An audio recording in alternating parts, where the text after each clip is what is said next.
How's it going, everybody? Too Spooky here, and welcome back to the week of 50s. And if you don't know what the week of 50s is, we recently hit 50,000 subscribers, and because of that, we are celebrating by putting out a 50 facts video every single day for a whole week. Today is day number 3, and today we're going to be counting down 50 facts about Assassin's Creed. This video was suggested by 5 of you guys. I know that I'm going to butcher each and every single one of your names, so I'm not gonna try, but wait, what is, you gotta calm down there, Storm, that's a lot of suggestions.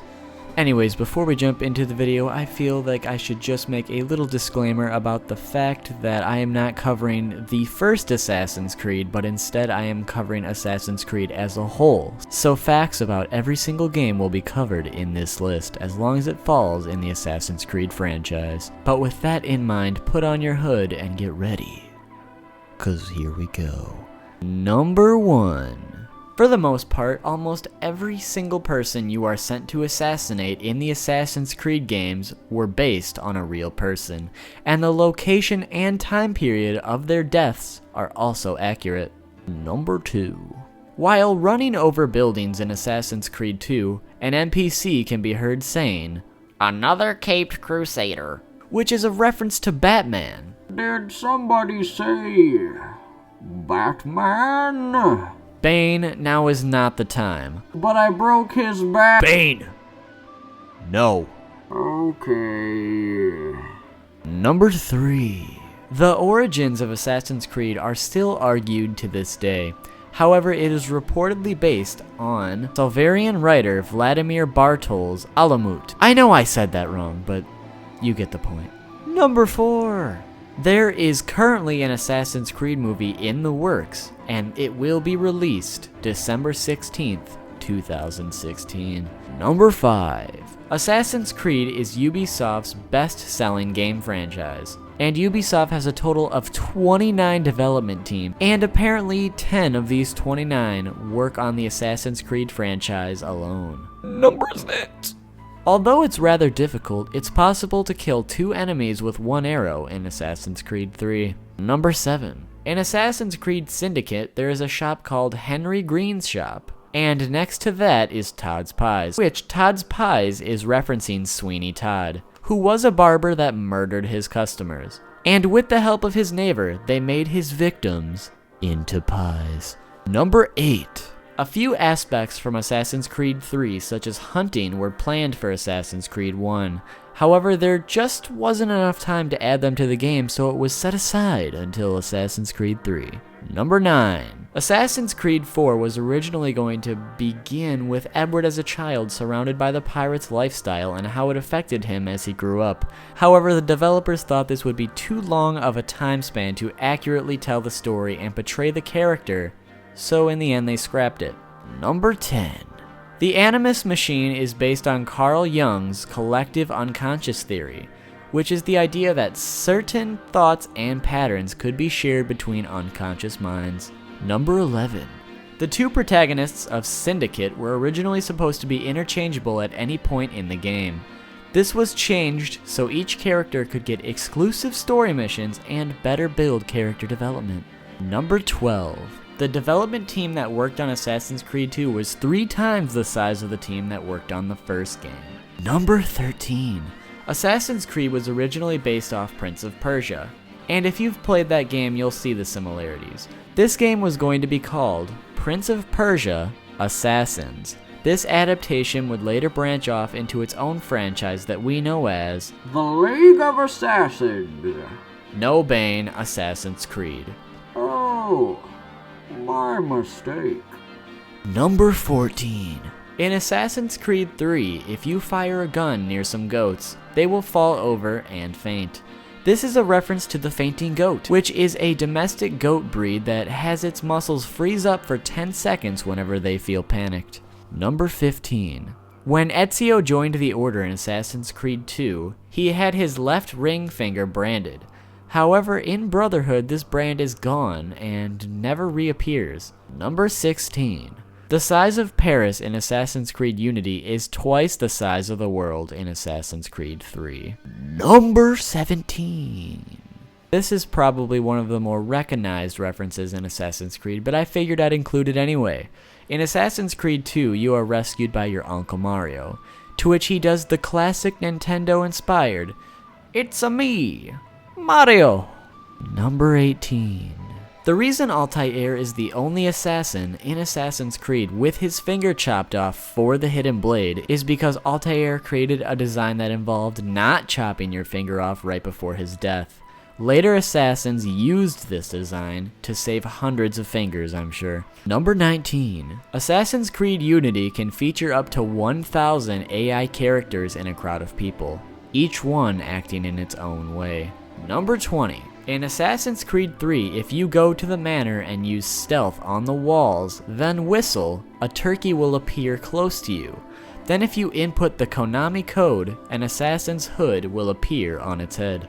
Number 21. The inspiration for Desmond, Ezio, and Altair's appearance came from Francisco Randez, who is a French-Canadian fashion model, and he was used as a facial model for both Desmond and Ezio. Number 22. There have been a total of over 120 assassins throughout the franchise, with over 70 usable weapons. Number 23. The release of Assassin's Creed Unity on Xbox One turned out to be quite the disaster, to say the least.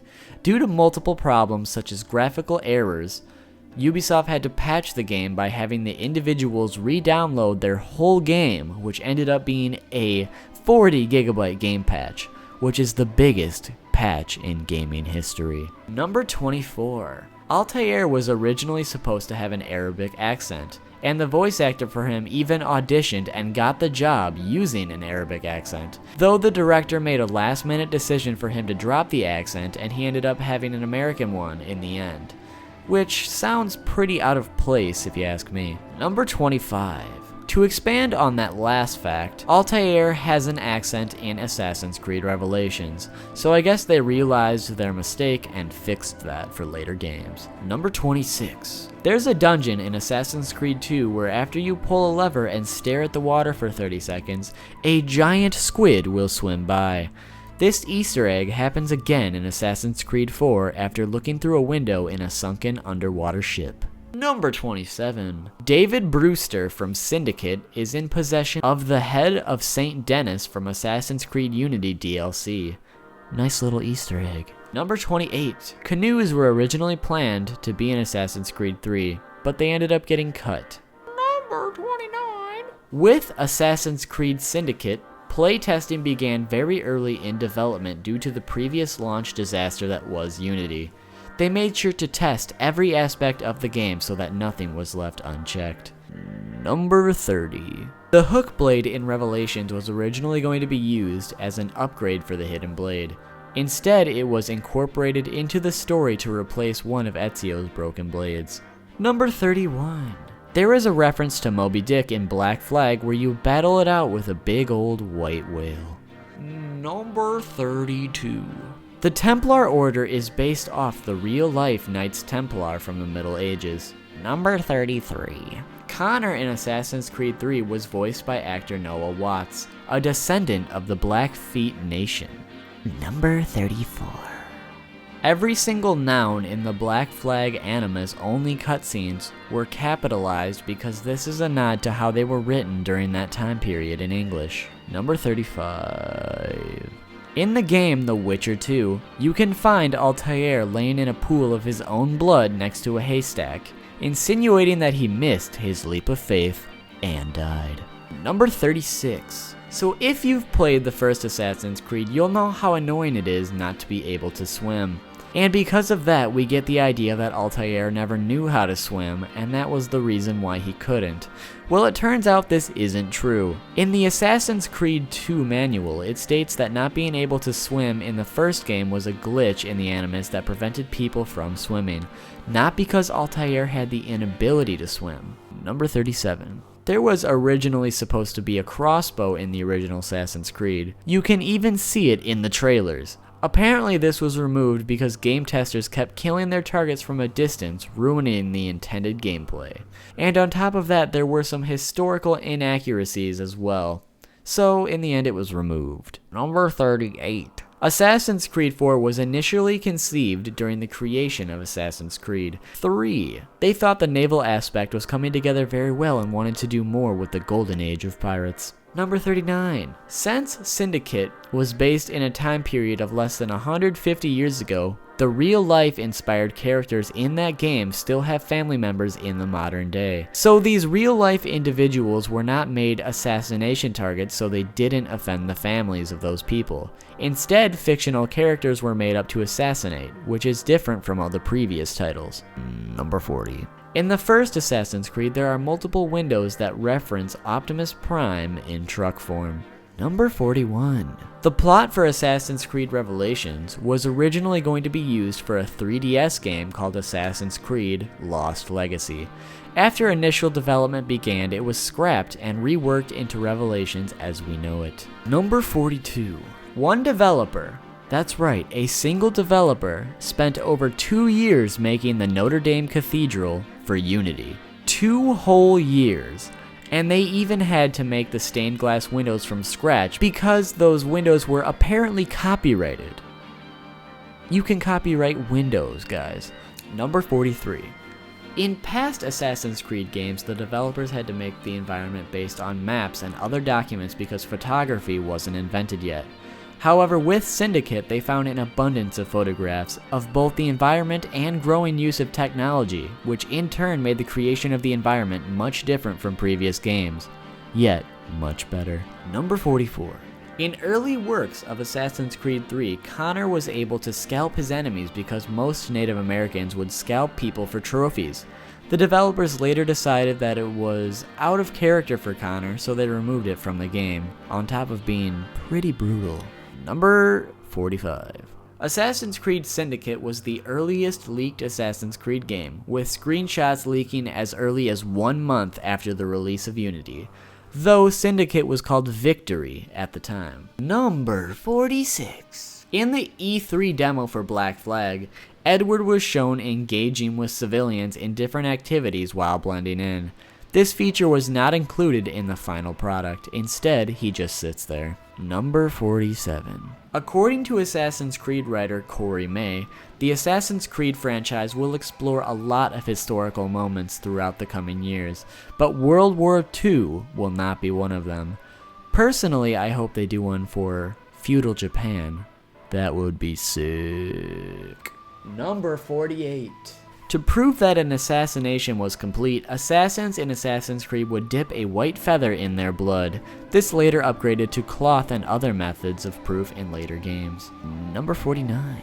Ubisoft has been releasing an Assassin's Creed game pretty much every year for the past couple years, but they are taking 2016 off for a release in 2017. And although this is unconfirmed, it is rumored to be based in Egypt. Not sure on what time period though. The game is also rumored to be called Assassin's Creed Empire. And the moment you have all been waiting for. Number 50. Although the franchise has no signs of slowing down or stopping anytime soon, apparently the ending of the series has already been decided, so it's only a matter of time until it reaches that point. But there you have it, everybody. 50 facts about Assassin's Creed. Hopefully you guys enjoyed the video and hopefully you guys learned something today. If you did, make sure to leave a big old like. But that's not all. If you leave a like on this video, there is a 0.16% chance that you will receive your very own hidden blade. That's right, you could get your very own hidden blade if you like this video. However, the chances are very, very slim. Just keep that in mind. If you are one of the lucky few to receive a hidden blade, it should appear on your arm after you sleep one night. So just check your arm every morning for the next 27 years after you wake up, and maybe, just maybe, you will have your hidden blade. Also, do not forget to subscribe if you have not already. We've got plenty more videos on the way, and we've still got plenty more in the week of 50s. Today is day 3, so we've got 4 videos left. and you do not want to miss these. But on that note, guys, I hope you're enjoying the week of 50 so far, and if you cannot get enough too spooky content, well, why don't you click here for 5 weird facts about video games, which was actually part of the week of 5s back in the day. And if that's just not doing it for you, why don't you click here for 50 facts about Nirvana, which was actually the previous video in the week of 50s. But thank you for watching, everybody, and I will see you tomorrow.